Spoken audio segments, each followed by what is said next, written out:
Today's episode of the BS Podcast brought to you, as always, by SeatGeek, our presenting sponsor and the only fan-friendly app for buying and selling tickets for sports and music. There's baseball, hockey, basketball, NFL, and college football in October. You need SeatGeek. Drop your old ticket app, use one bill for 2016, buy tickets, enter stadiums on your phone, download the free SeatGeek app, or go to SeatGeek.com. Today's episode also brought to you by our old college roommate, Stamps.com. Not really, but they're our old friend. Stop relying on the post office. Buy and print official U.S. postage. Use your own computer and printer. Sign up for Stamps.com right now. Use promo code BS. You get a 4-week trial plus a $110 bonus offer. Postage and a digital scale included. Go to Stamps.com. Click on the microphone at the top of the homepage. Type in BS.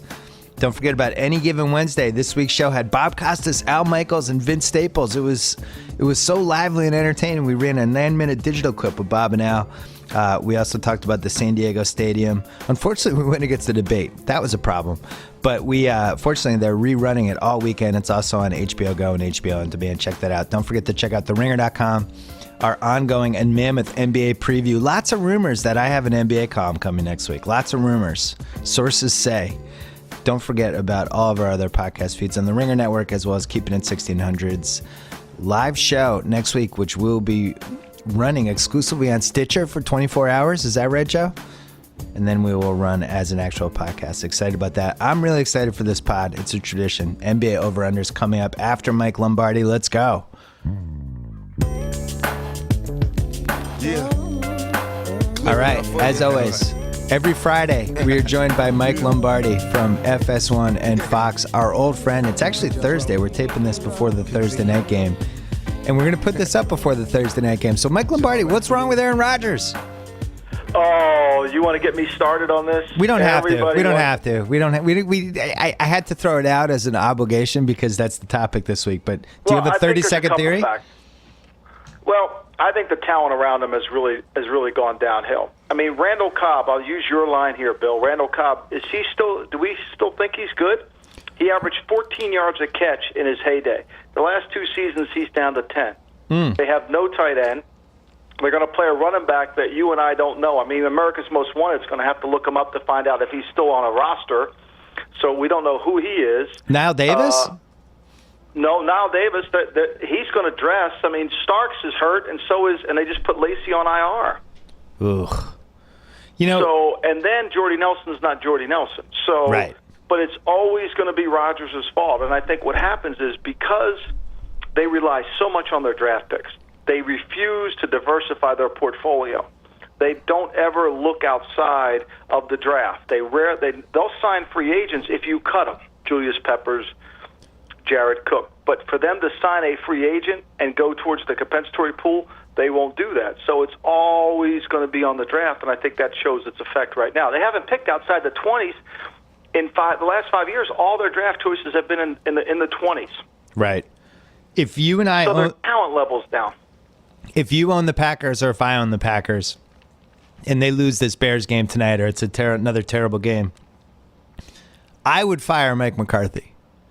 I would say I've seen enough. I don't know what you would do, but I know that the Packers won't do that because they're owned by like 3 million people and they don't have that one voice.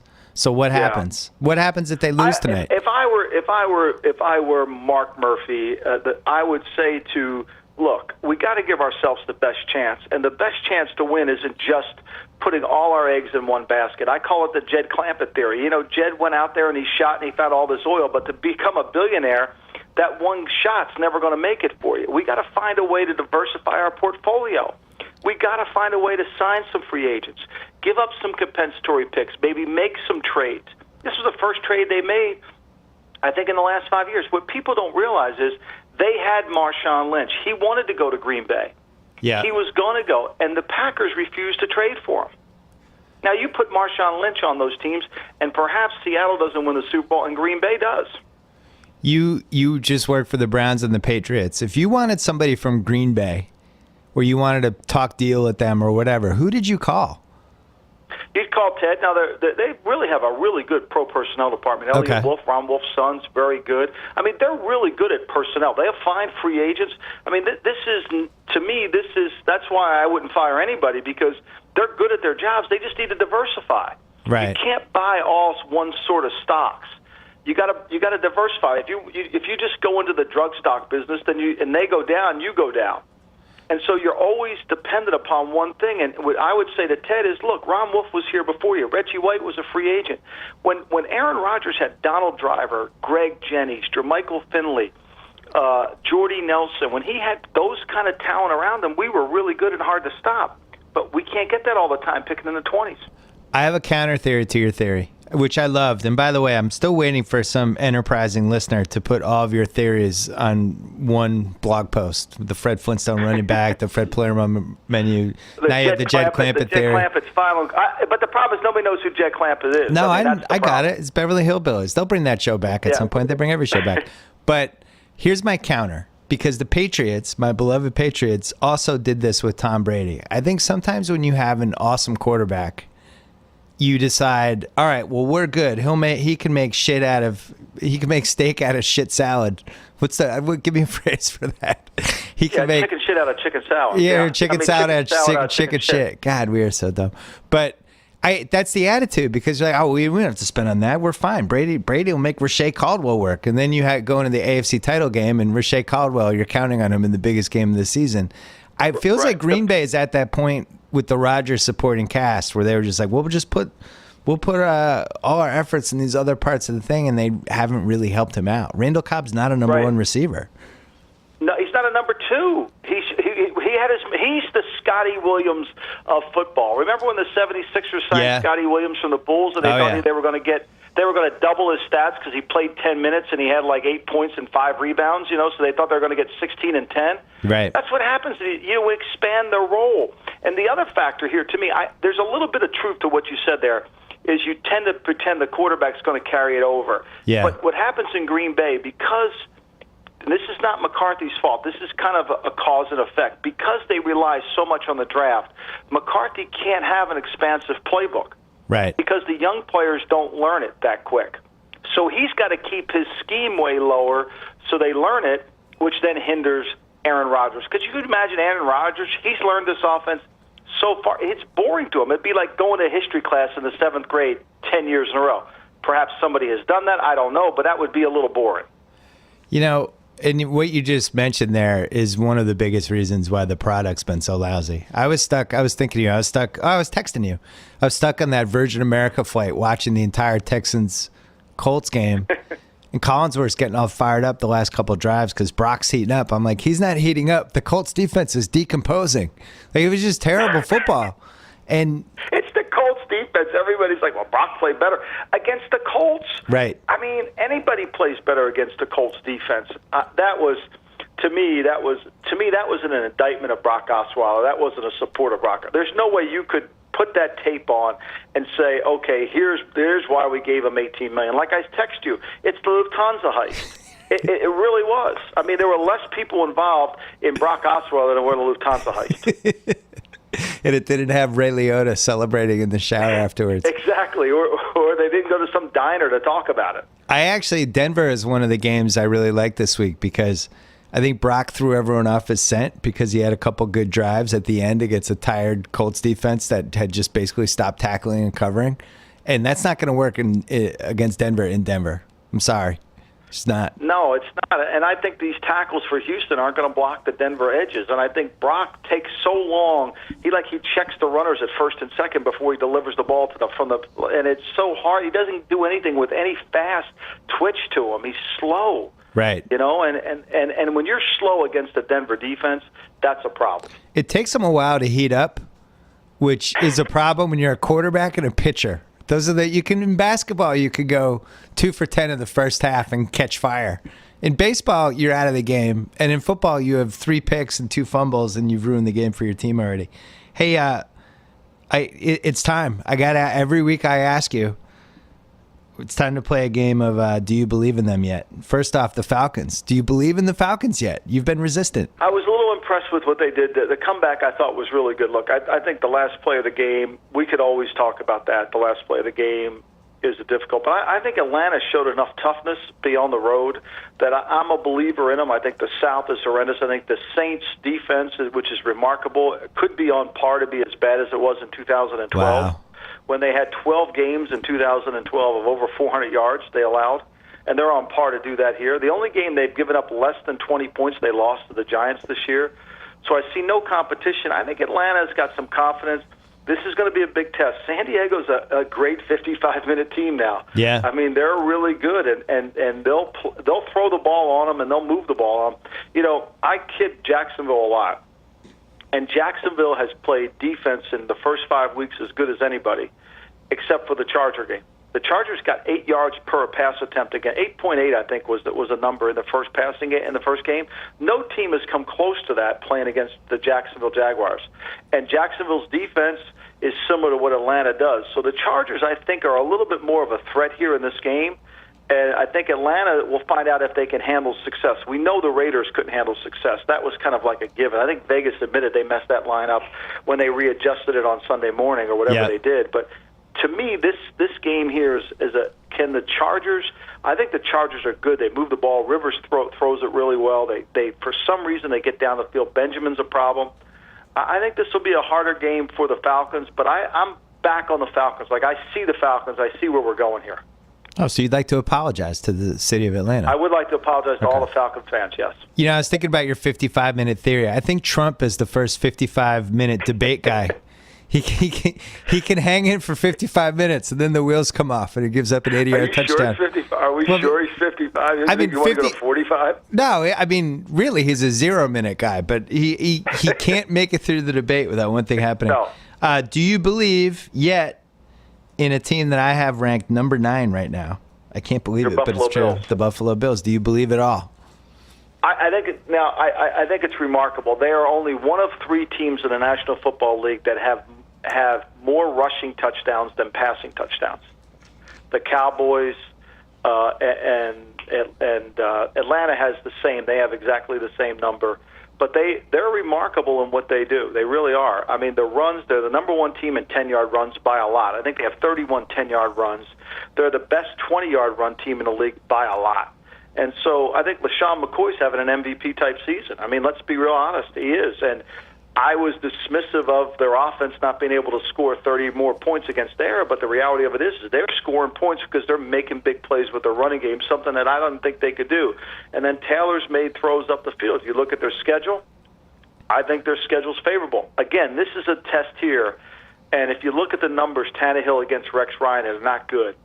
Yep. So this is a game that they should go into Miami and they should handle. But look at Shady McCoy's numbers when he plays in Miami. South Beach has an effect on Shady. Okay? Just go through the South Beach, just go through his numbers there, and he hasn't really been an effective player when he goes down there. So this is a game that, on paper, no question they should win.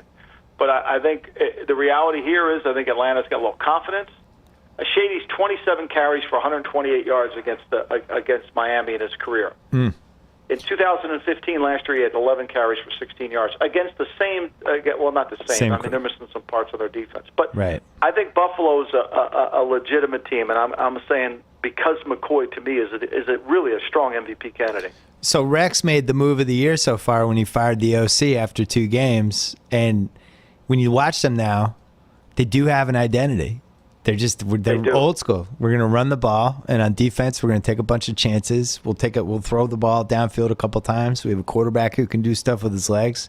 It's scary. Like, if they had Watkins, you know, this would probably, in my mind, be a top 3 team in the AFC, which says more about how bad the AFC is. But you look at Pittsburgh, and Ben, they're saying 4 to 6 weeks. The guy's superhuman. He'll probably be back in 2 weeks. But they're going to take a hit. On the other hand, that division's terrible. Should they take their time with Ben to come back? Well, I think Baltimore's been one of the teams I can't figure out. I mean, Baltimore leads the league with the Raiders in penalties. Can you believe that? Everybody thinks Baltimore's a real disciplined team. They lead the league in penalties. They can't get anything going in their run game. They're the worst team in terms of rushing attempts in the first half. I don't buy Baltimore. I don't know. So I think what Pittsburgh's looking at, Cincinnati's self-destruct. Yep. We know Cleveland's got the first pick in the draft. I mean, Cleveland, I think Football Outsiders has them as the number 1 team. There's like a 45% chance to get the first pick, and the Jets are like 20. There's like never, other than the great 76ers, there's been no team that's been a lock to have the first pick like the Browns are. So I don't know why the Pittsburgh rushing them back. They could go into Foxborough, and they could not easily, but they could beat the Patriots. That would be the one team I think the Patriots would fear playing at home. So if you're not going to get home field advantage, you better have a healthy Ben Roethlisberger. I just want to say, for the record, I'm very scared of the Steelers game. I don't like that the Patriots are favored by 7.5. I think the Steelers. I don't like it at all. And you and I, we watch this Patriots team closely, as does my dad, and I know we nitpick sometimes. That was a very winnable game for the Bengals that they left on the table, and then they were outcoached. Lewis actually outcoached himself. There were a lot of ways they could have kept moving the ball that whole game. They took a terrible 4th and 2 punt at midfield, a terrible inside the 2 where they left 7 points on the table. I thought they played as well as the Patriots in that game, except for like one or two things, and they easily could have won. Yeah, they let the game get away from them. They were right there. And, I mean, they moved the ball. I mean, he was 10 for 11 at one point. It was like effortlessly he was throwing the ball down the field. Yeah. He made the blunder on the safety. But, no, I'm with you. I think this is the Apollo 13 game here where, in that scene in Apollo 13 where they all talk about, hey, we got to turn this into that. Yeah. Well, Mike Tomlin's pretty good at turning this into that. Right. And so I think he's going to run a lot of bubble screens. I think they're going to try to run the ball, which people have run the ball on the Patriots. I think they're going to throw it down the field, see if they can make a couple plays, and they're going to try to get this game into the fourth quarter and give themselves a chance to win it. And now if they get behind early in the game, all that goes out the window. But I think if they can reduce the game, milk the play clock, try to get as many third down, run the ball effectively, use their skill players, use their speed on offense, because the Patriots lack speed on defense. And I think that's the challenge, and I think you have to utilize your talents in that area.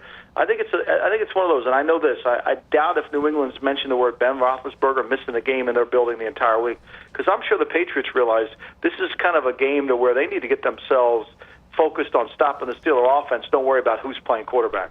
It's a team that on paper presents the most problems for this defense. The thing that stunned me, especially like that Cincinnati game, the Pats have so much trouble defending running backs coming out of the backfield on passes.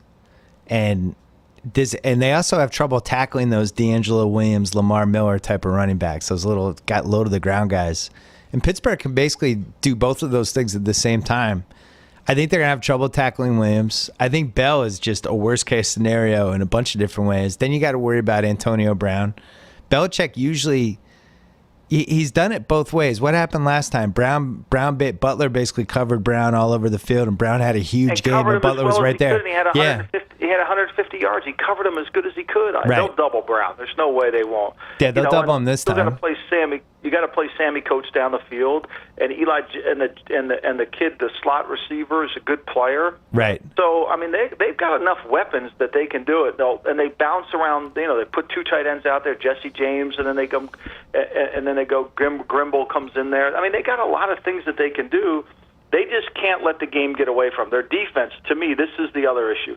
There was zone defense, and Ryan Shazier's out. And when your Mike's out or your inside backer's out, your zone defense isn't as good because you can't run as well.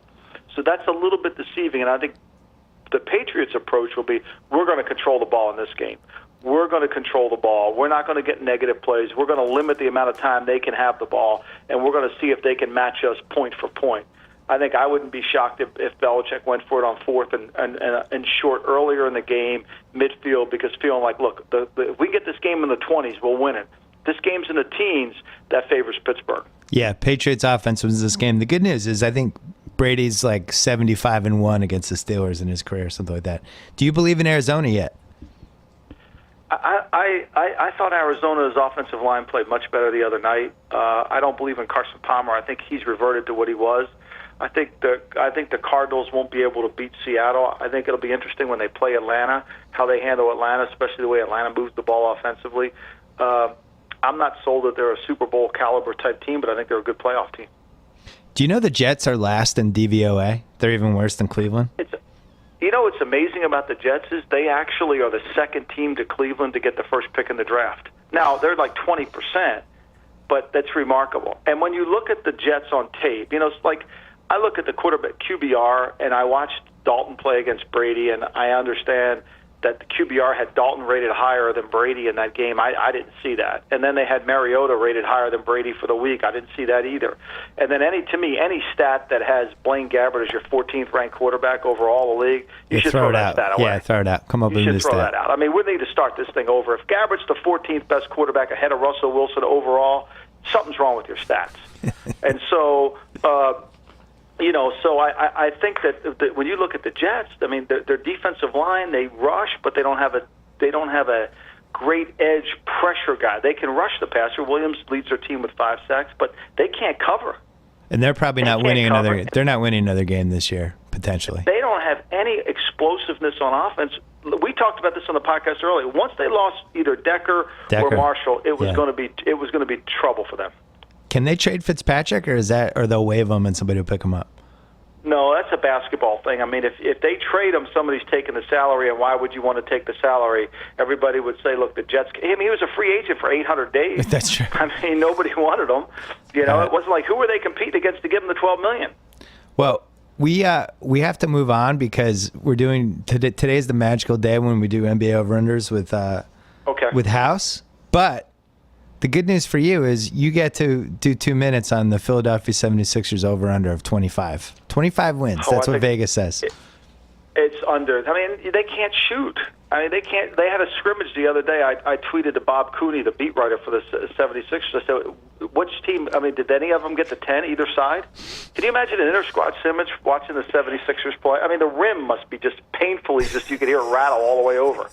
I mean, if you don't have a point guard, you don't shoot, how do you win in the NBA? Would you trade Jahlil Okafor for Ricky Rubio?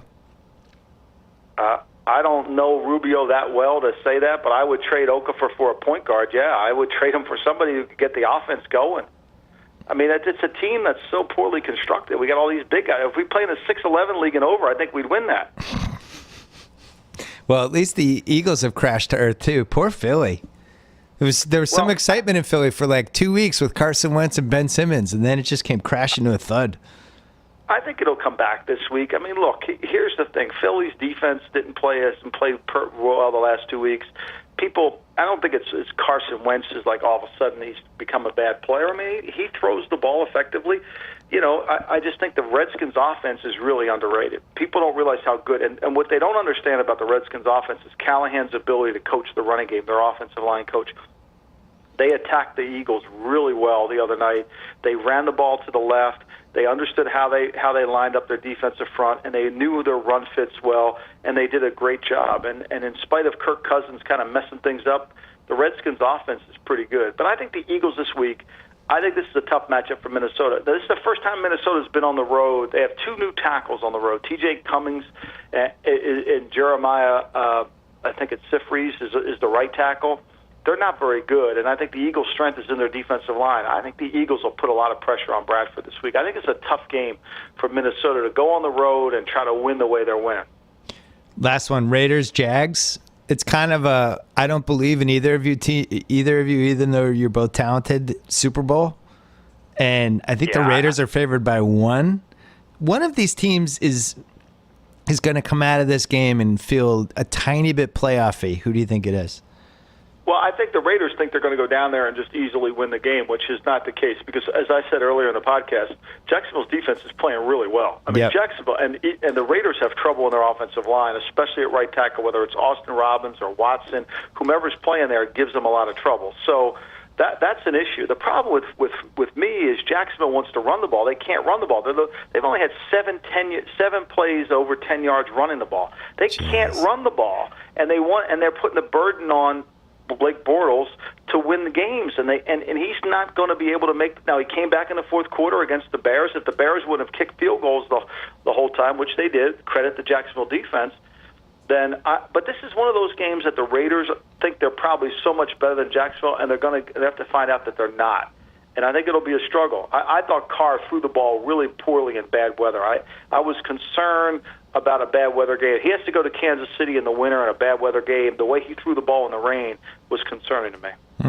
I think this is a game Jacksonville's got to feel like this is their statement game. They've won 2 in a row. They've played really good defense 4 of the 5 games they've played. This is a game they got to prove that they can rush the passer, prove they can play good defense, and win another nail-biter 17-14 because that's what it's going to look like. I feel the same way about the Titans-Colts game. Titans are home. Colts stink. Take care of business. It's kind of a weird statement game. It's like, they're not going to win the Super Bowl, but at least are you a semi-legitimate team that can think about going 9-7, winning the AFC South? Let's see it. To me, the Titans' defensive front's got to dominate the game, put pressure on Andrew Luck, and I think their offensive lines, they got to run the ball and just reduce this game and wear down the Colts. Because if you get this game into the fourth quarter and the Colts run defense, you're going to make some big plays. You just can't let this game get away from you. Tennessee has to play one way. They got to play in a close game. If it gets extended and they have to play, despite the QBR on Mariota, it's a problem with their passing game. How much did you enjoy Belichick trashing Microsoft Surface? Do you think he cares about any of it? It's so good. He doesn't care.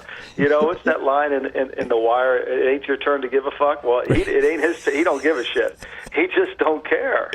He don't care. Look, and that problem has been going on when I was there. It wouldn't work. He couldn't see. The headsets went down. There's something wrong there. There's something wrong. Yeah. Well, he took care of business. Mike Lombardi, a pleasure. We will treat the Sixers with kid gloves in the Over Under podcast. We'll see you on FS1 and on Fox 11 o'clock on Sunday this weekend. Talk to you next week. Thanks, Bill. Bye-bye. All right. Before we get to the big NBA Over Under extravaganza, which we will try to keep to 50 minutes, our friends at Squarespace make it easy to build beautiful websites without breaking a sweat. Regardless of skill level, no coding needed. Not only does Squarespace provide easy-to-use tools, their state-of-the-art technology ensures security and stability. Millions of people and some of the world's most respected brands trust Squarespace. You should too. You get 24/7 online support. You can even design a best-in-class online store with Squarespace's award-winning templates and customizable settings. And with Squarespace Commerce, you get all the tools you need to track inventory, process orders, send custom emails, and one intuitive interface. Just start a free trial today. You can be like Joe House. No credit card required. Squarespace.com. Use offer code BS to get 10% off your first purchase. That is Squarespace.com. Offer code BS. And since we're here, do you love books but you don't have time to read them? Audible.com has the perfect solution. You get audiobooks and then you listen to them. You listen to them at the gym, during commutes, even when you're watching football on mute, which I've been doing lately because I can't stand announcers. Audible.com provides over 180,000 audio programs from leading book publishers, broadcasters, entertainers, magazine, and newspaper publishers, and business information providers. Their free app works on iPhones, iPad, Android, Windows, Kindle Fire, over 500 MP3 players, and you own these books. You're not renting them. There's even a great listen guarantee. If you don't like a book, no worries. Exchange it for another title. No questions will be asked. My wife and kids have Audible. They use it on the long commutes when they have to go to the west side, to the Santa Monica Brentwood side, which you're just on the 10 forever. Well, that's when you need Audible. Right now, Audible.com has a free 30-day trial membership. Go to audible.com/BS today. Start a free trial. And now, the one and only Joe House. All right, on the line, the one and only Joseph House, and we're going to zip through our Callaway par 3 picks for the NFL this week because we have to do NBA over-unders. It's our version of the podcast Christmas. House, tell the fellas and the ladies really, really quickly about the Callaway irons. I'd like to talk instead, if you don't mind, about the Callaway TrueViz white and pink Morgan Pressel specially made limited edition. Go online, pick up these balls. These are the Chrome Soft balls with the TrueViz design. The money, Callaway's made a big donation to the Morgan Pressel Foundation, and these balls are super cool, pink and white. Go ahead and get on it. It's all in support of Morgan Pressel Foundation's fight against breast cancer. Oh. Promo code HOUSE gets you free shipping. Get yourself some of the TrueViz. Sounds good. Thank you, House. I'm going to do my 3 picks, and then you're going to do your 3 picks. Cool? That works for me, and I'll have a question for you when it's my turn. You go first, though. Okay. I'm taking the Titans, which I think is 2.5, at home against Indianapolis, who I watched every play of last week on an airplane and came away so lustily unimpressed by them. And I also kind of like the Titans. I feel like they're getting their mojo. Somebody spent $37 on Marcus Mariota in my fantasy league this week, which I was excited about. So that's one. My number 2 is the Ravens at the Jets. I think the Jets are awful, and all the advanced metrics confirm they have the 30th offense and the 30th defense by DVOA. The Ravens are fine. They hang around. They're not quite the good bad team. They're like the pretty good bad team. And then you do too, and I'll figure out my third one because I didn't mark it down. Well, let me ask my question first. Yeah. I feel like I am kind of mandated by fan law to continue going against my Deadskins. Do you have a point? Do you have a thought on that? Well, we should mention you've been such an atrocity on the Callaway Par 3 that Jeff Newbarth from Callaway actually sent an email, and he was like half joking about how it was actually embarrassing to them how bad you were. I'm +8 right now overall through 6 weeks of the season. That's amazing. I mean, it's pretty great. If people had been, so here's the thing, just go against House. House doesn't have it this year. Just go against them, and then we'll make it up to you with our great NBA over/under bet. So give us 2. Yeah, going against me would have you now 12-6 through 6 weeks. So that's pretty good. 6-12 otherwise. My 3. So if I take Detroit against Washington. Yeah. Washington 1-4 straight up and against the spread the last 5 games on the road against the NFC North. That's a little nugget for you. Yeah. They also still have not gone out and kicked anybody's ass, the Deadskins. They continue to accept gifts. Now, I didn't expect a gift this week from Carson Wentz and the Eagles. They didn't seem to be that kind of team, but they gave one.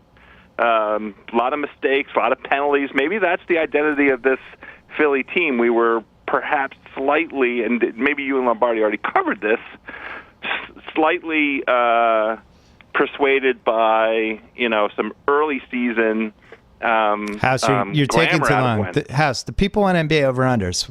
Go faster. So I'm taking Detroit over the Deadskins. Detroit -1.5 over the Deadskins. Yes. I'm going to next select the Minnesota Vikings, not Timberwolves. I almost said Timberwolves. Minnesota Vikings -2.5 at Philly. Yep. For all the reasons I just described. I don't think Philly might be a bag of tricks. Also, Mike Zimmer, unbelievable against the spread. Yeah. 76%, 29-9 as head coach of the Vikings. 84% against everyone outside of his division. Philly is outside of Minnesota's division. I like the Vikings this week. I'm taking the Vikings. They're 2 for you. That was my third pick. I'm taking the Vikings as well. I'm just picking their defense and the high comedy of a Sam Bradford revenge game. That's enough for me. I like it. What's your third pick? Deadskins, Vikings. My third is going to be the Denver Broncos -7.5, hosting Houston. Yeah. I have, in the same way that you have Indy recency bias, I have Houston recency bias. The perfect stinker. Boy, do they stink. Houston, not only that terrible performance that we were subjected to at the beginning of last week, or end of last week, also 2-7 against the spread on Monday nights, Houston. Terrible record on Monday nights for whatever reason. And Brock, I like Denver. I said this to Lombardi. Brock threw everyone off the scent by looking good down the stretch against that awful Colts team. Good luck doing it against Denver's defense in Denver. All right, it's time. It's time. Here we go. Is there music? No. There's a sigh of relief from the listeners who didn't want to hear our terrible football picks because we've let them down all year and we're ready for the over-unders. We're doing the Eastern Conference first. We're doing in alphabetical order. Every year, House and I go over the over-unders. We make a pick, and then we make locks. And then afterwards, we go afterwards. Now, I have no idea if we can do this in 50 minutes or if we're just going to have to do the Eastern Conference and then tack on the Western Conference to the Sal podcast on Monday. So we'll see how this goes. I would like to keep this fast. I would like a brisk pace. I'd like to play D'Antoni offense. First one, Atlanta Hawks, 43.5. They lost Al Horford and Jeff Teague. They added Jared Jack, who blew out his Achilles like a week ago, and the one and only Dwight Howard. Those were their big moves. What do you like? I like the over. Okay. A slight over for Atlanta this year. What do you think? I like the under. I don't. Oh. Yeah. My thought on Atlanta, just quickly, I don't think they're as good as they were last year. I think Howard, for what their offense was last year, which was basically, Millsap and Horford, their ability to shoot threes and space the floor, and it's a little bit Spurs light. I think it's hard to do that with Howard. I don't totally trust Schroeder running the thing by himself, even though I like him. I think it was nice for him that he had the Teague security blanket every once in a while. Korver's in his mid-30s now. I don't know how many years he has left. And I think there are some teams in the East that are better. I just see them going backwards. Okay, I only like them as a slight over, and that is, down 4 games from last year's win total. Yeah. I like them at 44, so. I had to. But we have one right out of the box with the disagreements, which is great. It's great. I had my 2 that I had falling. We'll get to we might as well do it now. I'll just jump ahead to Charlotte. Because Charlotte did well last year, too, and I see them falling backwards, too. Their over-under is low. It's 40.5. They lost Jeremy Lin, Al Jefferson, Courtney Lee. They basically added Marco Bellinelli, Roy Hibbert. Kid Gilchrist is back. And I think they'll be around that. They feel like 40 and 42, 39 and 43 to me. What do you think? I agree with that. Why did we skip a bunch of teams? We skipped the Celtics and the Nets. I thought we were doing this alphabetical. I know. I jumped ahead. I had 2 teams in the East that I thought were going to fall back, so I just wanted to get rid of them. So I wiped them off the slate. Fine. So you like the under 2 for them? I do. I like them at 40 and 42 this season. I think that there was this idea that Al Jefferson was an addition by subtraction kind of thing. Yeah. And they went on a little bit of a run. But I wasn't really impressed by Batum. This is going to be a weird thing, a theme I repeat. He didn't look good in the Olympics. And I'm holding that slightly against him this season. After getting all that money, maybe he was taking it easy, in the run-up to this season, but it was just kind of a flat performance. And I expected, big things out of that French team altogether, and they were kind of flat to me. So they French kissed you. Kind of. I don't know. French kiss is a good thing, isn't it? You can tell America you wagered on the French a couple times. So, Batum, the other problem with him is he got paid. That's what I just said. Well, but it makes me nervous when guys get paid, and he got paid a lot.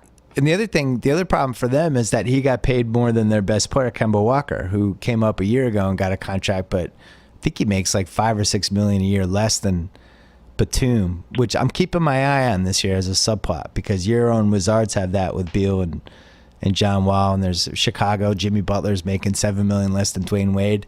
People don't never factor that in, but when you're the best player on a team and you're not making as much as somebody else on the team, it's annoying, especially if things go wrong. Boston Celtics, 52.5. I have this as my first lock. They added Al Horford, the second best free agent, who's an adult who knows how to who knows how to play defense and rebound and shoot threes and be a good leader and chemistry guy. I didn't expect Jaylen Brown was going to play, but he's going to, and I had no idea Terry Rozier was actually going to be a valuable sub off the bench, but he is. So they basically added 3 guys. They lost Evan Turner. It's a team built for the regular season. It's a team that has the 4th best odds to win the title in Las Vegas right now, which is insane to me, 20-1. 52.5 not only seems achievable, but I think they're going to be in the mid to high 50s. It's just a team that's built to play 4 and 5 nights. They have a lot of depth. They can survive injuries, and I think they're going to be good. That's it. This one has caused me great consternation and confusion because the 53 just feels so strong for them now. I greatly appreciate the addition of the 3 players that you just mentioned, especially Al Horford. The thing that continues to worry me about this team is scoring at the end. We're inside of 4 minutes. Who's going to get the ball and convert? Because that was the big issue the last couple of years. You can't put the ball in Isaiah's hands and ask him to, in a close game, get those crucial buckets. So is Horford going to do that for you? Is that going to be the guy? No, but he's going to make it easier to space the floor for Isaiah. I mean, the spacing is the big difference this year. They used to have to play Olynyk sometimes to do the spacing to give Isaiah more room to do stuff. And once Jay Crowder hurt his ankle, he couldn't shoot threes anymore. He could sag off him. And the defenses could actually sag into the lane on Isaiah and send double teams at him, which is something Atlanta kept doing. now they have, if Crowder is healthy, which it seems like he is, and now you have Horford in that Olynyk spot, but his ability to play defense too, they're going to be able to have shooters at the end of these games. And I think that's the difference. And Marcus Smart, listen, I'm only judging from the Instagram videos, but he completely changed his shot. And if he can be a decent three-point shooter with Bradley, like, they're going to have spacing. So I'm optimistic. You can tell. I'm optimistic. I'm not joining you on the lock. It's going to be a tentative over for me, but I'm going to go ahead and go with the over. All right. Can we skip over Brooklyn, which Ben Dietrich wrote on The Ringer today about how they're basically a real-life expansion team? Even though they're not, they actually are. Their over-under is 21.5. They added Jeremy Lin. They lost Thad Young. They added a couple other dudes. Nobody that important. People who either haven't done anything yet or are pretty close to being washed up. They have a new coach. I don't care. They're the worst team in the league. They have nothing to play for because they don't, or nothing to tank for because the Celtics have the first round pick. I don't even think it matters. I just don't see how they get to 22 wins. Under. We're in agreement on that. It's a borderline lock, but I don't want to totally go there. Would you go there in a lock or no? Not me, no. Okay. Just because the non-tanking thing worries me. You know, it's March, and it's like normally teams are shutting it down, and they're, going all out to win some game in Memphis. Chicago, I had the toughest one of anything. 40.5 is the over-under. They basically cleaned house. They got rid of Noah, they got rid of Rose, and they got rid of Gasol. They added the Robin Lopez, Rondo. Valentine was their big rookie pick, and then MCW, I don't think is going to play for them. They have no shooting at all. They have a very high IQ team. They have pieces that I like separately but not together. They have Wade in a revenge year. They have Rondo. I guess he's still trying to get revenge 2 years later. I have no idea what to make of this team. I went under, but I think they go like 40 and 42. I don't feel good about it.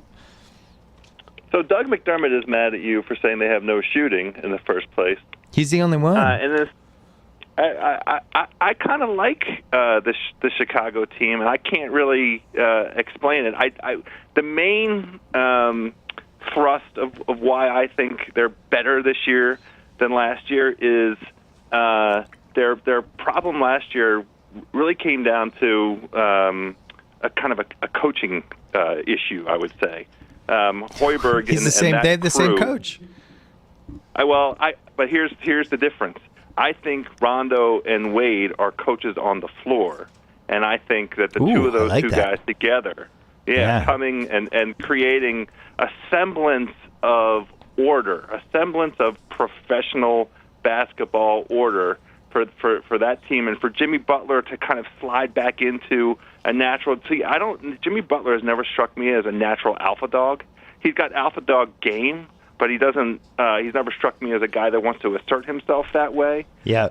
So I like very much the cover that Rondo and Wade provide for him, and I actually think they could win like 44, 45 kind of games. I'm taking the over on the Chicago Bulls. I went through that whole thought process that you went through. You know what it came down to me? There were just other teams in the East that I liked more.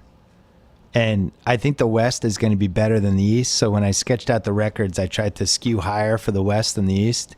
And I figured, as we discussed 2 weeks ago, I thought everybody in the East, you'd have your top four, and then you'd have basically 5 through 12 would be within 7-8 wins of each other. And, also there's Wade injury issues, possibly. There's Wade, Butler, Rondo, chemistry stuff, especially if they don't like the coach and they start undermining him. If my life depended on it, I think I would go under. Cleveland, we don't even need to discuss this one. I think we both like the over 57. I'm actually going to go this far. I'm going lock. I think. Oh, wow. Yeah, I think Cleveland. I love all the stuff I've read about Kevin Love. That's been the biggest thing that's changed my mind. I didn't realize how skinny he was. I mean, I realized it, but I didn't realize that he was unintentionally skinny last year because he couldn't work out last summer. And I think the big wrinkles this year are going to be Kyrie now knows that he belongs as a top 13, 14 guy. You have the rejuvenated Love who's in shape, who's a little more physical, who's going to be bouncing bodies. Put on a little weight, put on a little muscle. And then you have LeBron with, the Golden State, the super team, the motivation from the summer of Durant. And they've also been playing together. And, they've been playing with Ty Lue since Cleveland hired him in February. And the team really took off from them. I think they were on like a 62-win pace or something from when Ty Lue took over.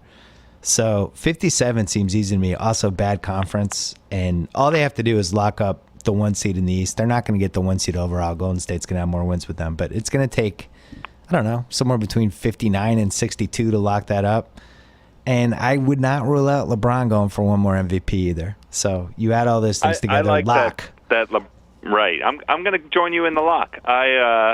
57 seems like a cruise control total for this team. I like all the points you made about the familiarity. We haven't even really seen some of the role player guys who asserted themselves in the playoffs. I think the benefit of them, a guy like Channing Frye, playing a full season with this team, we're going to see some guys you're going to look up and see them getting, having 26, 27-point games. Like, whoa, look at that! Right. And it's a system that's built for these role players to kind of shine, and they can be. There's a lot of interchangeable parts. So we're in agreement. How about that? Lock on Cleveland. I know. Over. This is LeBron probably his last chance to win the MVP. I think because this is his 14th season. It's just not. Now we'd be getting into like 50,000 minutes after this at that point, and I don't know if it's gonna happen with the weapons they have right now and how bad the East is, how disheveled the East is. I should say this would be the year. So Detroit was another one I had trouble with. Their over/under is 44.5. They didn't really add or lose anybody of major consequence unless you like Boban and the Ish Smith, who I think has almost been on every team in the league. Reggie Jackson's out for a couple months. The hipster internet loved Detroit as like the East sleeper, as the sleeper for the second seed, all that stuff. I just don't see it. And if anything, 44.5 seems just a whisper too high. I see them in the 42 to 43 win range. I'm going under. I saw what the hipster internet liked to say about Detroit and hadn't had a chance to circle back after Jackson's injury. Are they still as high on Detroit after the Jackson injury? Pretty much. It seems like he's going to be back. Maybe they're not as high. I don't know. I'm picking them exactly at 44. 6 weeks. I like them under. Tate says 6 weeks. Because I think they're going to win exactly 44, and that's going to be enough for them to get the 7 or 8 seed again in the East, and that's I think where they belong.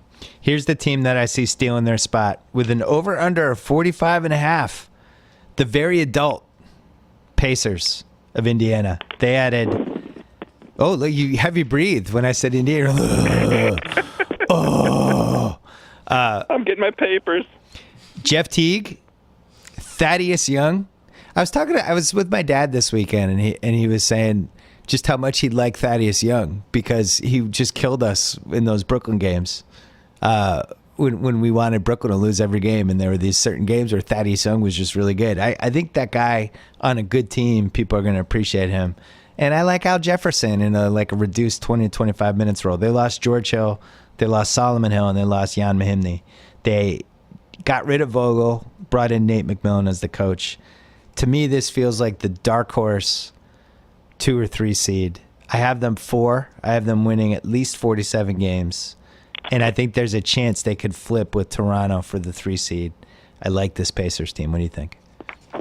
We are in lockstep on this Pacers team. I hate when that happens, but I just used the word lock. They won 45 games last year. Yeah. They're only a half game better with the talent that they added there. You said it. They are an adult professional basketball team. I think Nate McMillan is going to be fine sliding in behind Vogel here. Sure. I don't think that they're going to have a big adoption period in terms of system or anything like that. It's just 8 or 9 or 10 guys who know how to play basketball all together.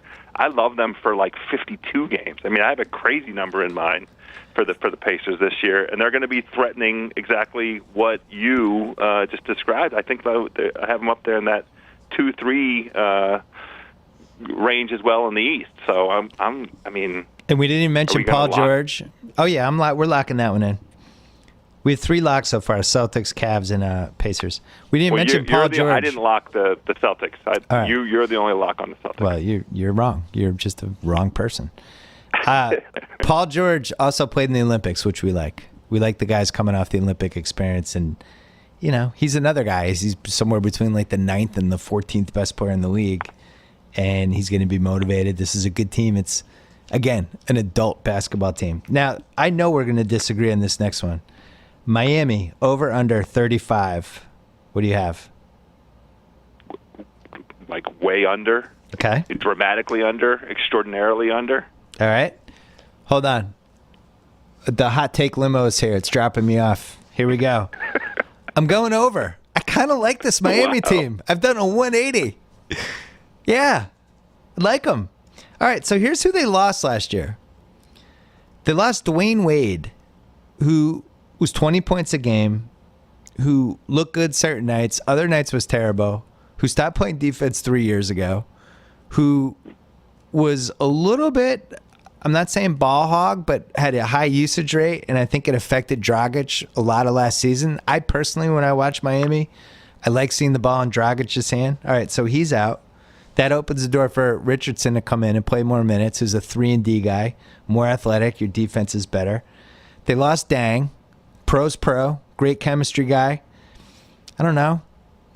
It's not like he's irreplaceable. Now you just gave Justice Winslow his minutes. He's fine. And they lost Bosch, which makes me sad, but they lost Bosch midway through the season last year. They added Derek Williams, who I think had some pretty good moments for the Knicks last year. I actually kind of like Derek Williams in that Miami team. Wayne Ellington, fine. He's 10th man. And Deion Waiters. A very motivated Deion Waiters. Oh, congrats. They have Hassan Whiteside. They gave him a big-ass contract. He's one of the better rebounding shot block centers in the leagues, in the top 4. And there's a lot of nobody believes in us with this young Miami team. It's a fun team. I kind of like their team. I think 35 is too low. I'm going over. So each of these last couple of years, we've had a nobody believes in us team sort of come out of nowhere. They look on paper to be a poo-poo platter. Well, both of the teams I was thinking of Portland last year because I greatly underrated and underestimated C.J. McCollum. So Charlotte had been hovering, though. The other team that I really was shocked by was Phoenix a couple seasons ago. Yep. Who jumped all the way up to that, they missed the playoffs with 47 wins or whatever it was. Right. And there's going to be a team like that. I just can't get there. I can't get there with this Miami team. It doesn't make any sense for them to keep Dragic all season long. Their best two players are Whiteside and Winslow. And Dragic. No, Dragic is Whiteside and Dragic. That's not a bad combo. I don't know. I have them as a 6 seed right now. I can't believe I'm saying that, but I don't think they're anywhere near the playoffs. I don't think they're within 10 yards of it. Listen, there's going to be a wacky team that ends up in the Eastern playoffs. It's going to happen. So if you're picking wacky, you got to go with Orlando, or you got to go with Milwaukee, or you got to go with Miami. And Milwaukee's not even that wacky because some people are picking them. I think it's a good wacky team to pick. Now, all right. On the flip side, they could decide to just start tanking in January. But I don't know. I have a feeling. That makes sense. I don't know. I like the Richardson-Winslow combo. I believe in that combo. I think they're going to be pretty good. I think this team's going to be good defensively. I think they're going to be a pain in the ass to play. Okay. Again, it's not a lock. I'm taking a swing. I'm also going over on Milwaukee. And the principle for all this stuff, the over-under for them is 36. I just think all these teams are going to be between like 37 and 43 wins in the East. I think it's going to be one giant crumpled pack of mediocrity. The big one that they added that I liked was Teletovic, who I've always liked. I wanted the Celtics to get him.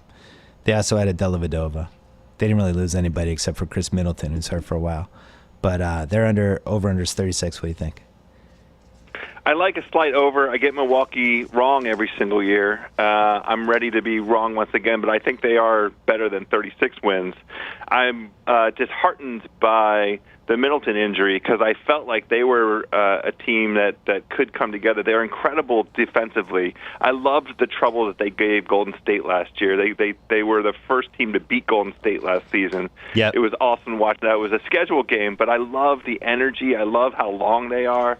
And that's why I'm slightly bummed by the the Middleton out. I think Delhi brings a kind of toughness to them, and he's going to be channeling some Jay Kidd out there on the floor. I think Delhi's kind of an underrated signing for Milwaukee, but so I think they could be in the low 40s as a win. You have to pay money to take the. Oh no, you have to pay money to take the under.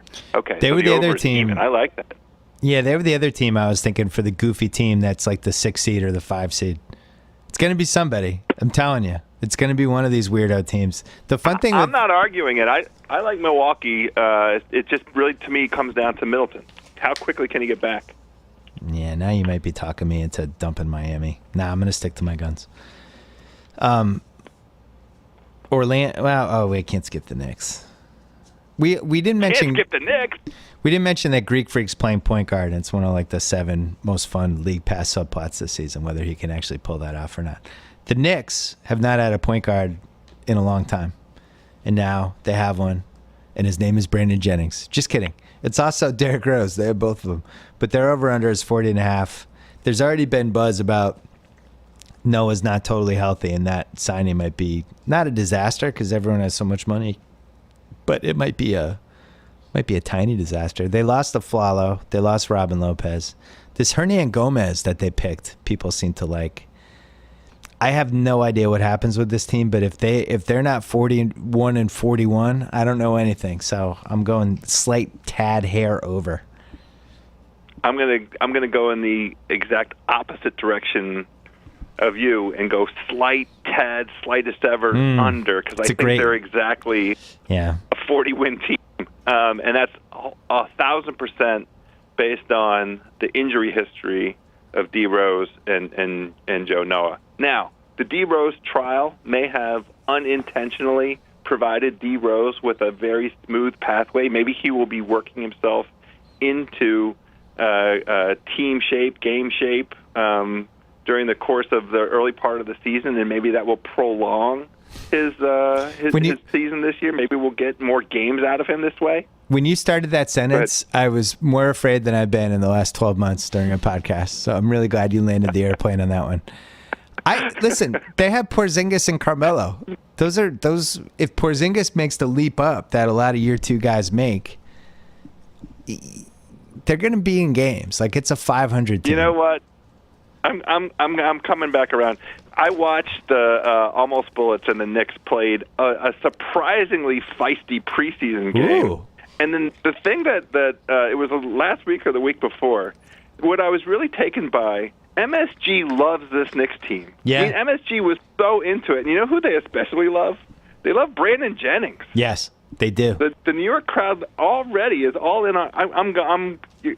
I want to go over. Okay. I don't want to go under on the Knicks. I'm going slight over. We're both on the over for the Knicks. And one thing, don't sleep on Hornacek. Well, he was responsible for that, CEKs. out of nowhere, out of the blue Phoenix team. And then they fucked him, and they got all those point guards and the Morris brothers, and it became a chemistry quagmire, and then they blamed him and they fired him.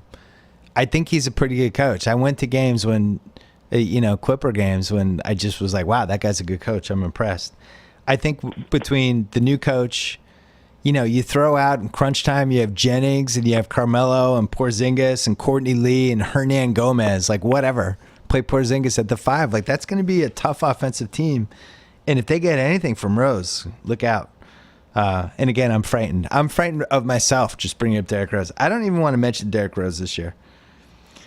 Orlando Magic, over under 37. They're also in the quagmire. I actually went under for them. They lost Oladipo, lost Jennings. They added Biyombo and Ibaka and the artist formerly known as Jeff Green.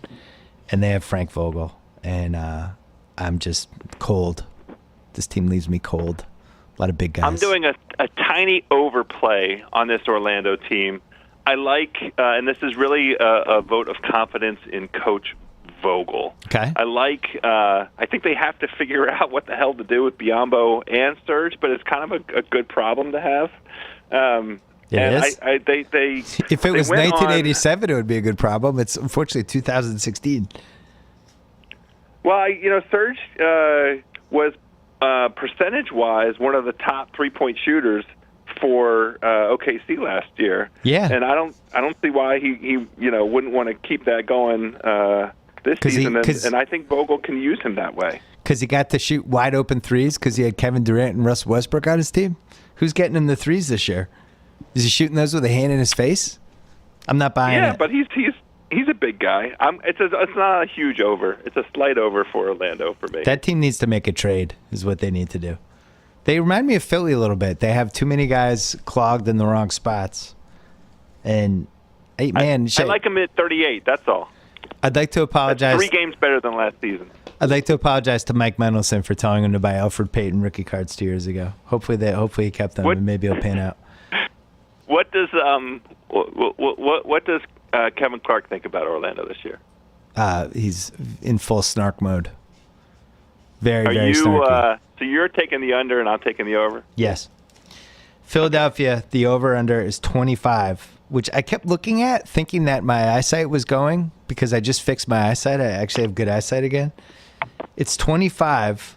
I can't figure it out. Ben Simmons is probably, they're claiming he's back in 3 months, but if this team has a chance to tank again, they're going to do it. I love what I've seen from Embiid. We have no idea if he can play more than 20 minutes a game and how he's going to even get the ball. Can't shoot.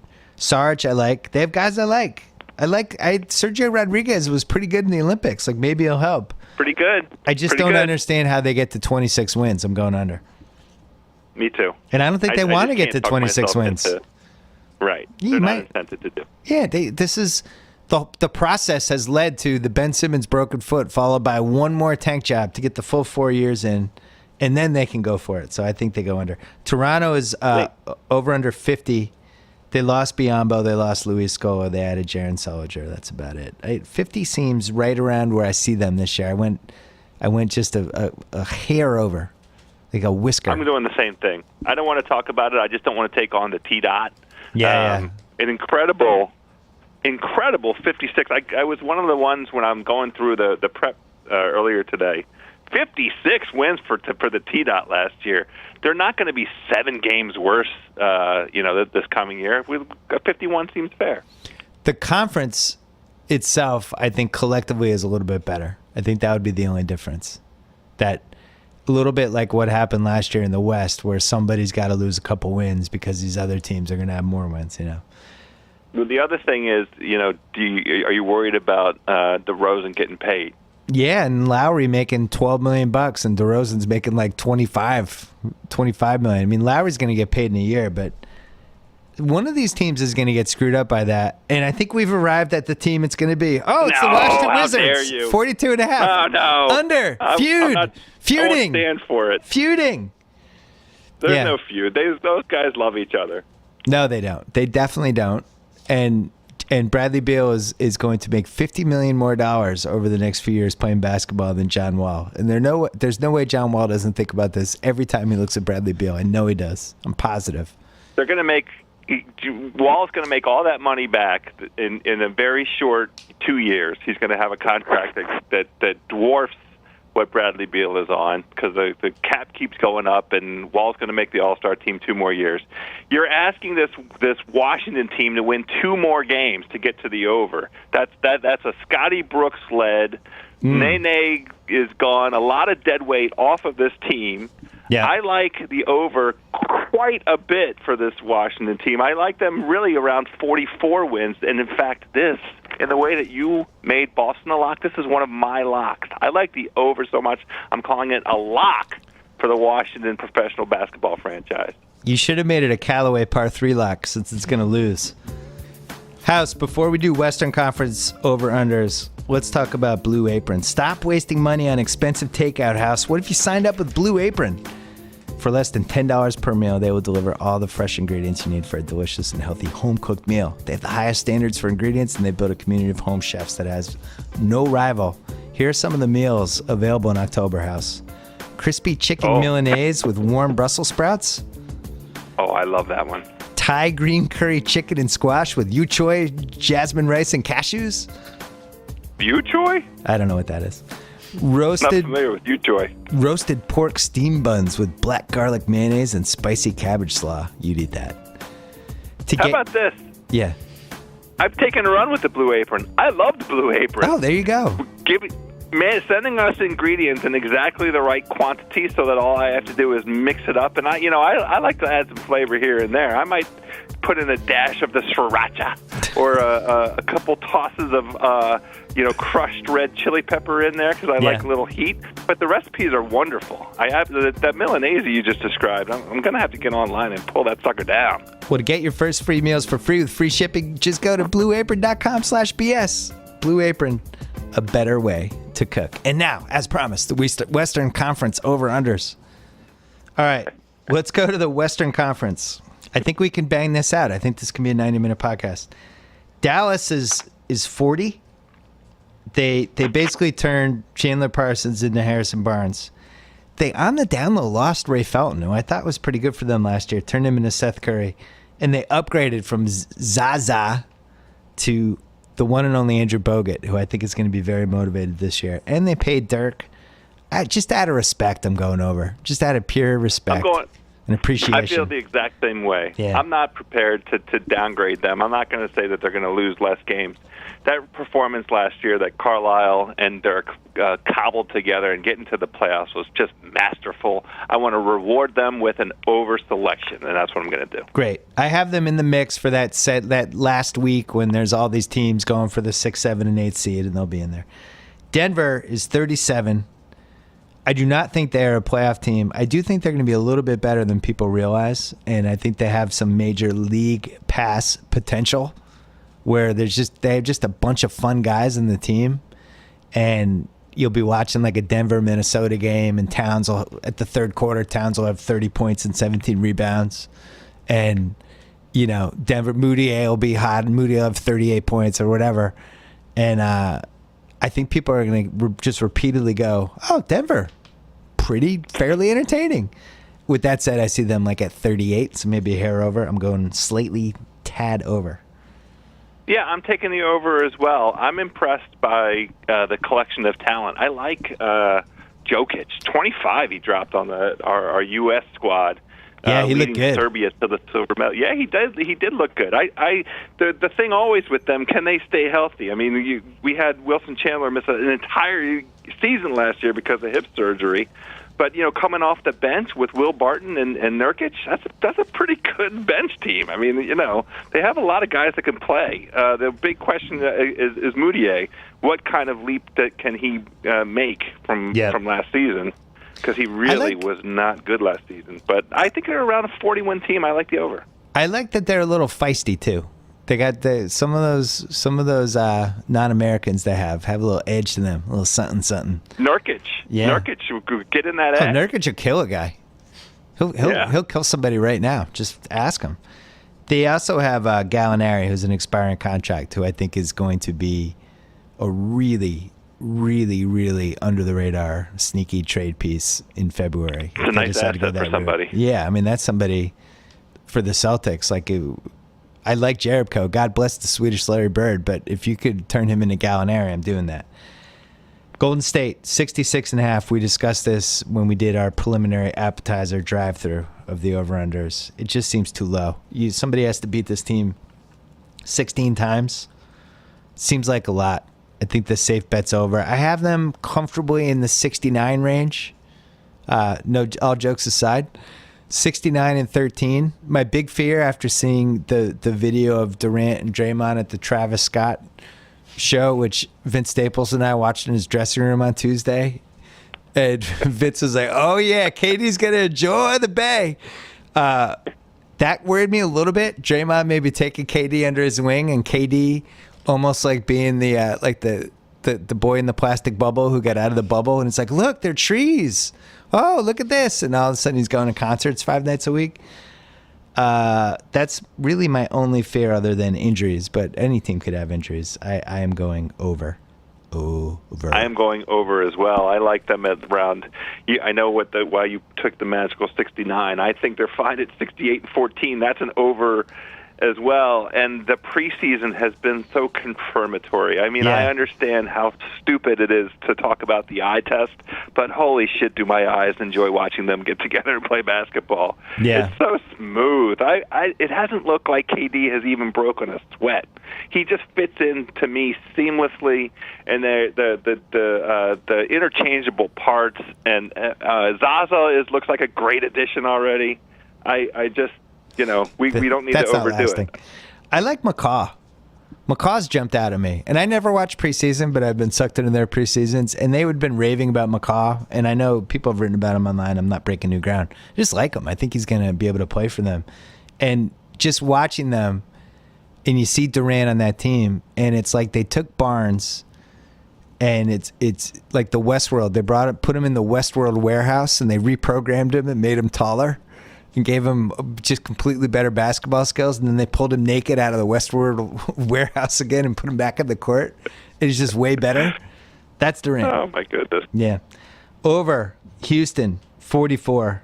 We made the case passionately a couple weeks ago for James Harden's MVP candidacy, and it dropped to 8-1. So congratulations to us.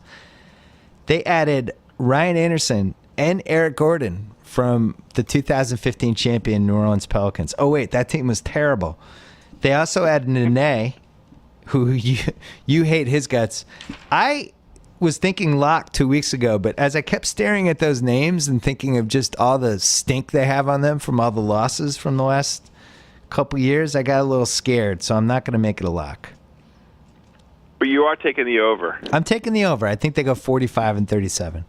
The Harden. I'm taking the over as well. One name you didn't mention as an addition, they added James Harden. Welcome back to the James. Houston Rockets, James Harden. After the season, the mail-in season last year, and the incredible dysfunction, I didn't get a chance to listen to all of it, but I heard enough of Chris Vernon's excellent sit-down with Daryl Morey this week on the Ringer NBA podcast. Nice.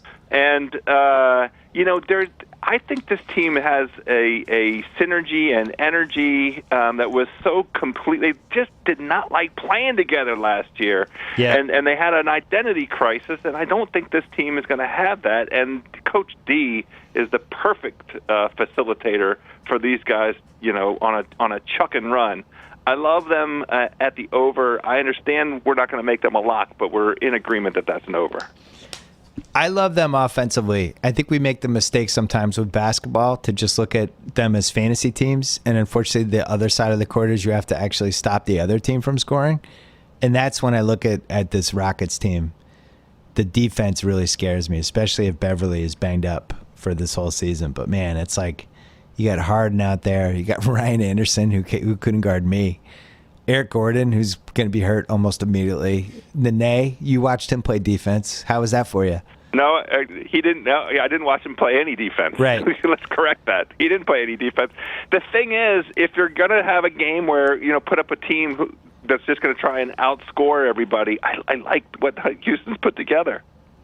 Yeah, they're a nice old school Western Conference team, and I think they win 45 or 46 games. I'm going over. It's not quite a lock for me because of the defensive concerns, because they might just be, an absolute dumpster fire defensively, and that might erase all the fun offensive stuff.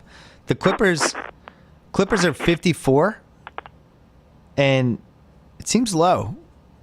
I find it hard to believe this team's not going to go 55-27. They're bringing everybody back. I actually, the Ray Felton edition, I like the thought of Ray Felton and Austin Rivers, don't laugh, coming off the bench as a backcourt.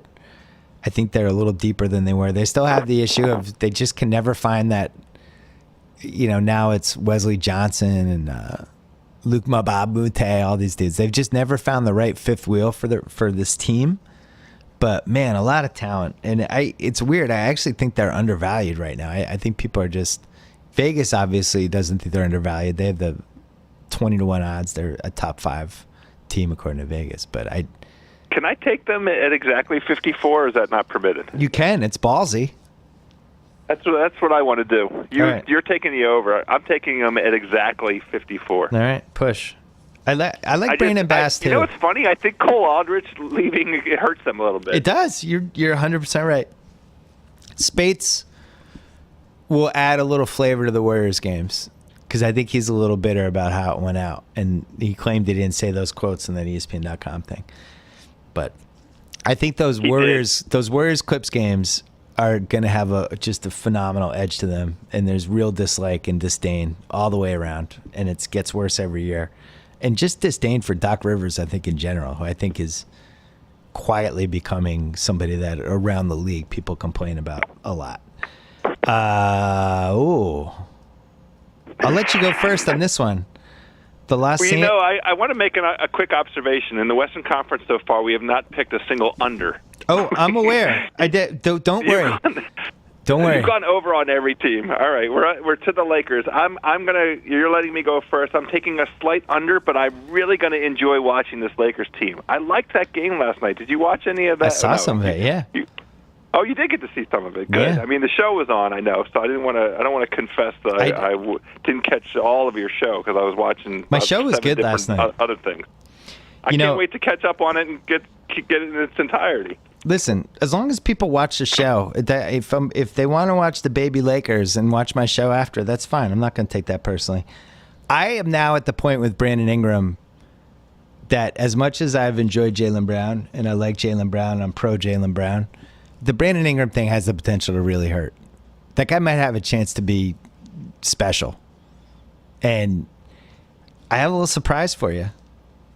I'm going over on the. I'm going you are going to go over. I'm going over on the baby Lakers. Listen, I mapped this out. I have more unders than overs in the Western Conference. Just for some reason, I have 6 overs in a row. I like the baby Lakers. I like Russell. I think Luke Walton's going to be good. I think the crowd is going to come out of its Scientology Kobe haze and be like, "Oh wow, young basketball players having fun and not just standing around and watching somebody go 1-on-4." Joe Fuentes right now is looking at me and laughing because deep down. He's drinking the Kobe Kool-Aid, but he knows deep down the baby Lakers are going to be more fun to watch. All the Laker fans deep down know it. They just don't want to admit it yet. And I like the baby Lakers. I think they're going to go like 28-54. I'm taking them at 25, which is the under, which is still an enormous improvement over last year. And I think they could be a league pass team, right? I think they're going to be one of the teams that'll be. I liked watching. D'Angelo Russell is going to be a monster. I liked watching D'Angelo Russell last year when he was like a pariah. When Kobe got hurt, D'Angelo Russell had a 4 or 5 week stretch where it was like, wow, this guy. Remember, we thought he was going to be just a complete bust after a month and a half. He looked terrible. Then something, he got his sea legs. I think he is. Byron Scott actively undermined him, so I didn't attribute any of that early season poor performance to D. I would say his poor social media skills undermined him too. That was an issue. Memphis, I have a hearty and hellacious under. Their over-under is 44, and I just don't think Chandler Parsons is going to be able to get through a season anymore. I don't trust the Gasol, the foot thing. I think the West in general is just better. I think the league is better. Zebo in a contract year making $10 million when Conley's making 26. Tony Allen, it feels like a team that's just been together for a little bit too long. I'm happy to be wrong. Shout out to Memphis. Shout out to Chris Vernon. If I'm wrong, I'll admit it. I'll nod and tip my hat. But somebody's got to fall out of the West, and I think this is the team. So it's the grit and grind. I hate going against the grit and grind. They have that same core: Tony Allen, Mike Conley, Marc Gasol, yep. Zach Zebo, Chandler Parsons coming back. Every year, 43 seems like the right number. They won 42 last year, and 43 is right there, and that's still under. Every year, the league grows away from grit and grind just a little bit. And they also. I really like Dave Yeager, and I think. I don't know if Fizdale's good or not. I know he got a lot of great hires on Twitter. A lot of great hires for Fizdale. Great hire. Oh, great hire. Great hire for Memphis for Fizdale. Great hire. I'll be honest. I have Minnesota taking their spot. Minnesota, the over is 42.5. I'm going over. I have it as a lock. I would go over if it was 44. I like the Chris Dunn edition. I like the fact that they have a trade chip in Rubio that they're not going to trade because they're going to realize it's nice to have 2 point guards the way the league is going, where you have all these different teams that can play 2 or 3 guards at the same time. Actually, not a bad thing to have Ricky Rubio and Chris Dunn and Wiggins, because you play a team like Boston, and Boston throws out Marcus Smart, Isaiah Thomas, and Avery Bradley. Like, okay, great. Here's Rubio, Chris Dunn, and Wiggins. I just like the team, and I love Tibbs. I feel the same way about Tibbs that I felt about Steve Kerr 2 years ago. I don't think people understand what kind of impact he's going to have. The guy is wired to win. We are in violent agreement. This is going to be a lock for both of us. Yeah. I love this Minnesota team. I think they're perfectly positioned for the current iteration of the NBA, the way the league is the way to be successful in the league. They have all of the pieces, with the exception of Ricky Rubio, who, as you just observed, is a very good trade candidate, and I don't believe that he'll be on the team by the end of the year. You're probably right. A 46-win team, 46 I like for the Minnesota T-Wolves, lock for Joe House and Bill Simmons. The other thing with them, they added 2 guys that I've always liked, and you mentioned one of them, Aldridge, was good for the Clippers last year. He was a very effective backup center. They also added Jordan Hill, who, is going to go down in history as the guy that the Knicks ended up with instead of Steph Curry. And rightly so, because that's how every Knicks fan looks at him and just sees Steph Curry sailing away on a parachute. But Jordan Hill is sometimes he's effective. I like Jordan Hill. He's a good guy to have come off the bench. So they basically added 3 bench pieces and didn't lose anything. They lost KG, who was done. And then you have Towns in year 2 just ready to spread his wings. And I like Wiggins too. I think Tibbs is going to have a dramatic effect on Wiggins, and Dunn is hungry. I think Dunn's going to be better, more quickly than people realize. So over, emphatically. New Orleans I have as under. 36.5. I was surprised that it was that high. Didn't expect it. They lost Anderson and Gordon. They added Buddy Hield. And then they added a bunch of kind of flyers: Solomon Hill, Terrence Jones, Etuan Moore, Lance Stevenson. I just don't see it. And that's before we get into the whole Anthony Davis injury history thing and whether he can even stay on the court for 70 games. So there has to be bad teams in the West. Everybody can't be a good team. Somebody's got to be a punching bag. There's going to be 4 or 5 punching bags, and this feels like one of them. I'm going under. So the problem for me is Tyreek injured, not back until maybe Christmas time. Is that the deal? I wasn't even thinking about him anymore. I wrote him off. Oh. Yeah, I sent him packing. And Drew Holiday, we're terrible we're Drew obviously Holiday rooting. Situation. Well, we want, to root for the best. It's a malignant situation. I mean, not malignant, right. Benign tumor for his wife, and that will work out, right? Because he's a good guy and deserved it to work out. But the in and out, the too many moving parts and moving pieces, and that injury history that you pointed out. Was it John Schumann who put that up on Anthony Davis? Our boy Shu. Just your boy Shu. I just can't get over that. And they should be better. They should have 37 wins. I just don't see it. So we're both on the under for the New Orleans Pelicans. I played pickup with Shu a few times when I was completely washed up near at the very end when I was in my 2015 Kobe season. Nice little Darren Williams type physical point guard game. I can see it. He's built that way. Yeah, just good. Like, just kind of bounces off you and gets to his spots. Enjoyed him. Shout out to Shu. Oklahoma City. Actually, let's save Oklahoma City for the last one because I think that's going to be the most controversial one. Phoenix. All right. Phoenix over under 29. I just under. I just think this is one of our tanking candidates this year, and they should. They added Bender and they added Chris. They have Devin Booker. They've got to figure out the Devin Booker, Bledsoe, Brandon Knight situation. They've got to turn the team over to Booker.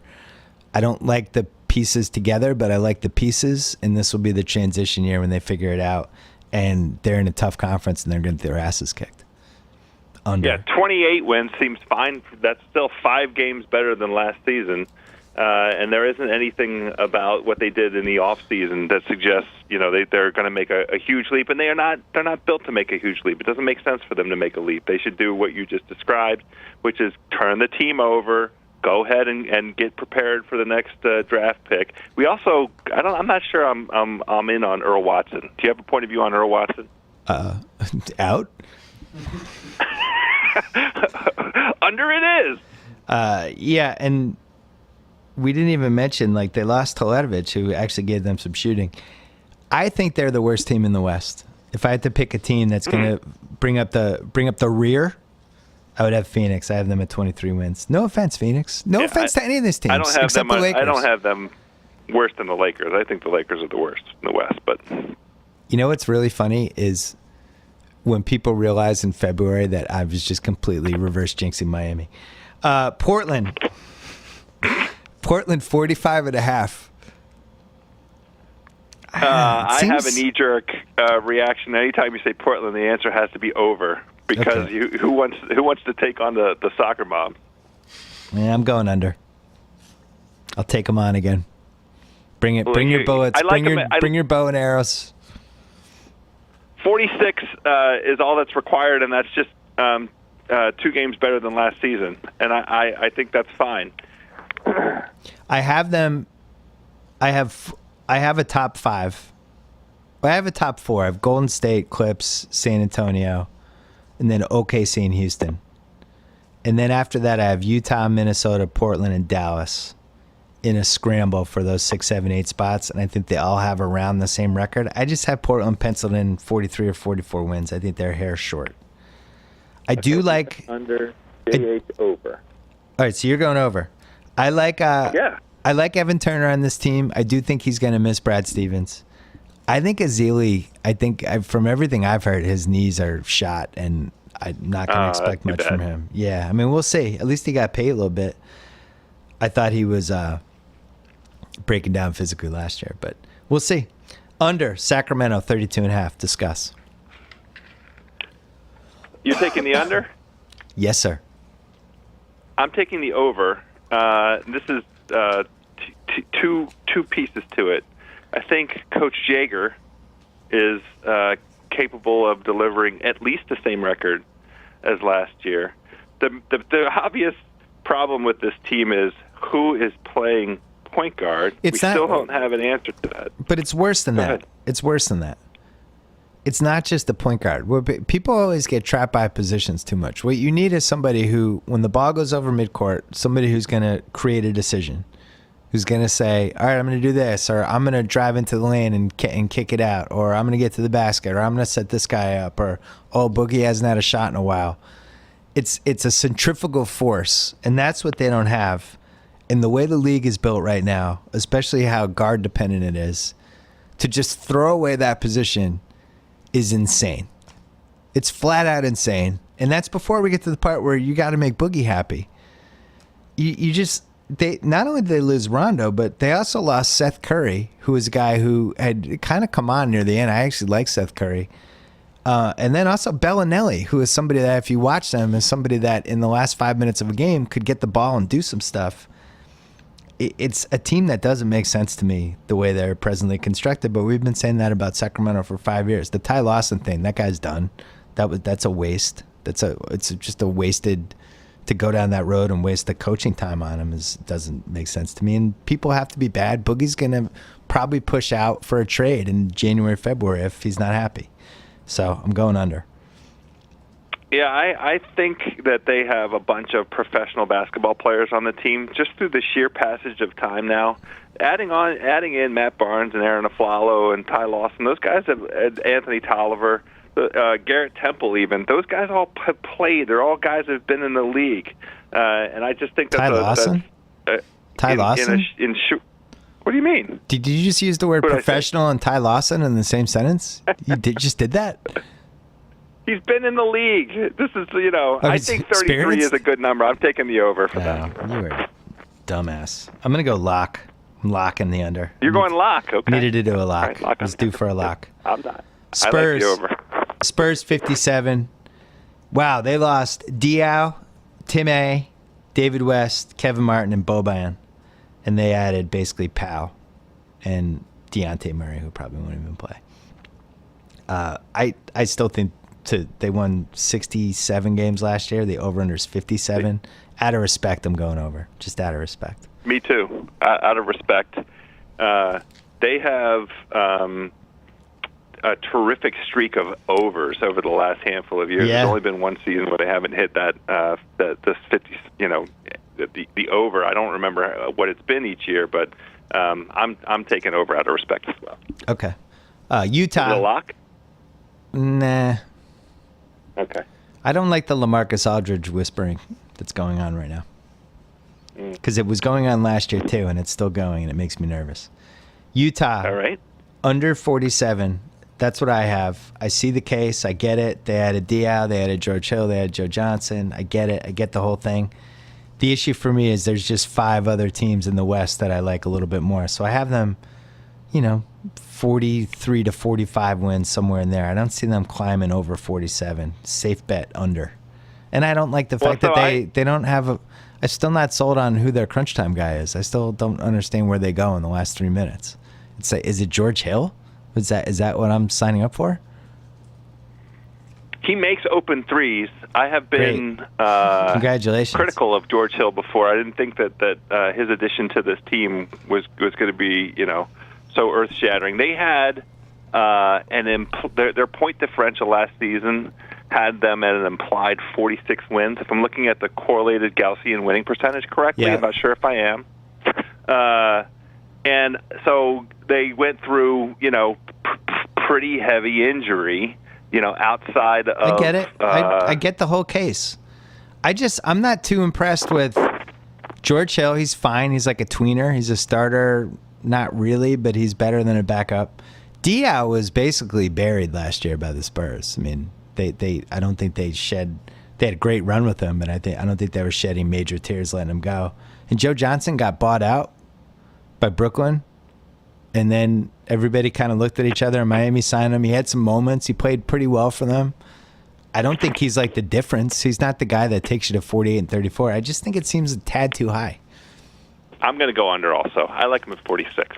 Okay. We're in agreement on under. All right, last one. OKC, 45.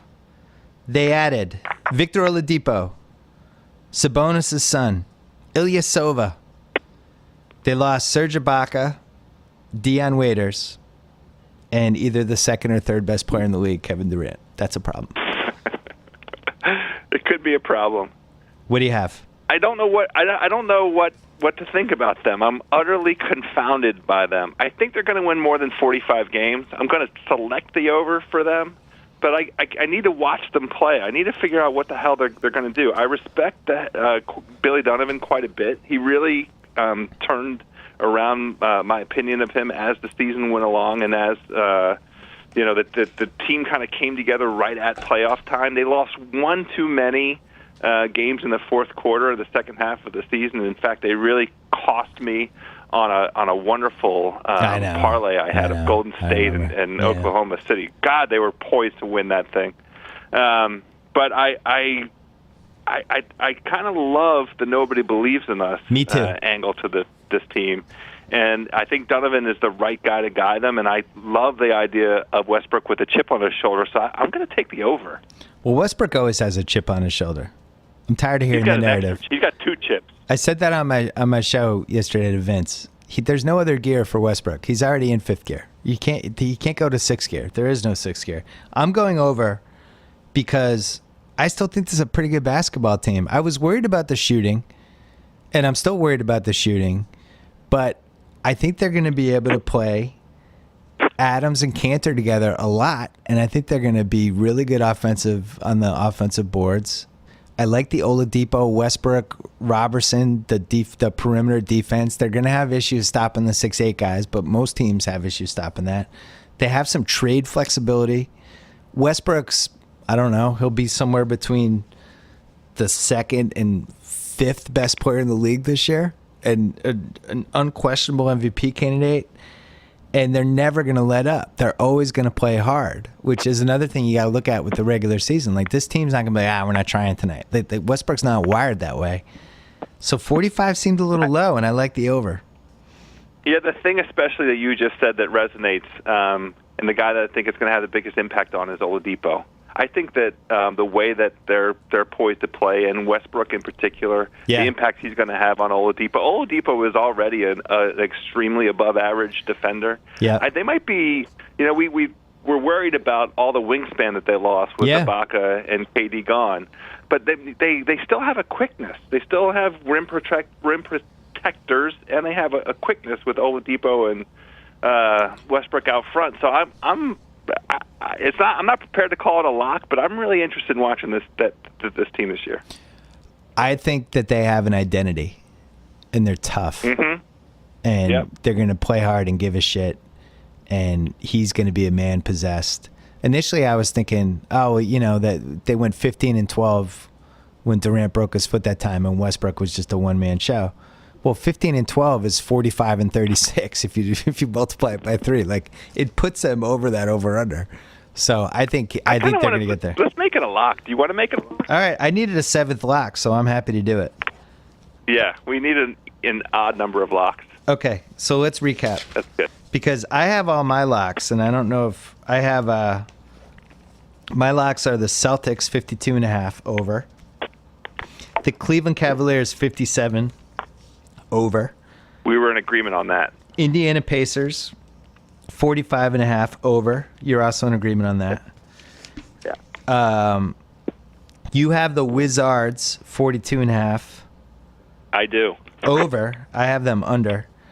Do we both have Golden State over 66.5? We do, right? We Lock? do. Were we going to call it a lock? I'm calling a lock. Okay, I'll call it a lock. And then I have the under for the Pelicans 36.5 as a lock. You want to join me on that? Yeah, and the Pelicans. Yeah. Let me see, 36.5. Tim Frazier. I'll join you in that, sure. Tate wanted you to know that Tim Frazier is going to be their starting point guard to start this season. Oklahoma City gracious. over lock 45. We both have that. I have Sacramento 32.5 under as a lock. So you need one more lock. Oh, and we have the Timberwolves. Oh, crap. That's too many. How many? Yeah, we had too many locks. Yeah, we had Timberwolves 42.5, both over. I want out on the Pelicans lock. I don't want that. I just want that to be a regular under. All right, because I'm rooting for Anthony Davis. So I don't want. All right, I'm gonna get out on that one too. So we'll go Kings under, Thunder over, T-Wolves over. That's you. I'm on the over for the Kings. I'm not on the under for the Kings. Yeah, me. You need one more though. You one more lock? Yeah, you veered away with me on the Wizards, but you still need one more. My one more is San Antonio. Okay. The over for San Antonio. Great. All right. I'll put these on my Facebook page. And by the way, we're going to be doing every Friday we're going to do, or Thursday whenever we tape these, the end of the week, we're going to be doing the Callaway Par 3. And then we're going to dive over into some NBA. So if you have NBA questions for us, I was thinking it would be fun to put a little mailbag at the end that we could do for Lombardi and House. So if you have questions for us, go to the iTunes account that we have for the BS podcast, and you can put where you put the reviews, just put questions there because that's the easiest way for all of us to see it. And we will answer those questions on this podcast next week. House, it was magical. Hey, it was magical. We did it. We got through it. That's spectacular. We did it. Joe's upset that the pod is probably like 100 minutes long, which isn't great, but it's once a year. What can we do? We banged it out. Yeah, it's over. It's over under Christmas. We did it. All right, House. Thanks to Stamps.com. Stop relying on the post office. Buy and print official U.S. postage using your own computer and printer. Sign up for Stamps.com. Promo code BS. 4-week trial. $110 bonus offer. Postage and a digital scale included. Click on the microphone at the top of their homepage. Type in BS. Thanks to Cabbage with a K. They're proud to support more than 80,000 small businesses with the flexible capital that you need to grow. Apply online. Get a decision in minutes at cabbage.com/business and get a $50 gift card when you qualify. That is Cabbage with a K. Don't forget about Any Given Wednesday, this week's show at Bob Costas, Al Michaels, and Vince Staples. Catch the rears this weekend on HBO and HBO Go. Don't forget about TheRinger.com, a mammoth NBA preview going on. Sources say I might write a column next week. Don't forget about all the other sources say. Don't forget about all the other podcasts on the Ringer Network. And don't forget about, what's the name of your golf podcast called, House? How dare you? Check I was setting you up. And you were setting me up. There's going to be some content where Jeff Shackelford and I are going to be at the Links at Petco Park, 9-hole conversion of the San Diego Padres baseball stadium. We'll be shooting with Callaway, and some Ringer folks are going to be down, I believe. Ooh. So keep on the lookout. Online, we'll post it. Links at Petco Park in 3 weeks. Excellent. All right, House, we will talk to you next week. Nice. Anytime y'all want to see me again, rewind this track right here, close your eyes, and picture me rolling.